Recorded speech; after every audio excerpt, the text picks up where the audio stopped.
Нұр-Сұлтан қаласы бойынша бас санитарлық дәрігердің қаулысы бойынша 26-сынан бастап елордамыздағы кинотеатрлар жұмыс қайта жандандыратын болады.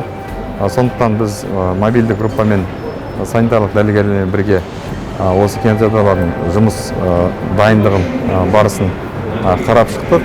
Бүгінгі күні оларда касса аймақтарында жердегі арақашықтықты сақтау туралы жазулардың болуы, одан кейін кіреберісте, залдың ішінде, сосын басқа да жерлерде антисептиктің болуы, отыратын жеріндегі арақашықтығы, соның барлығы қалай сақталады, кинотеатр тарапынан қандай дайындық жұмыстары жүргізіп жатыр, соны біз қарауға келдік.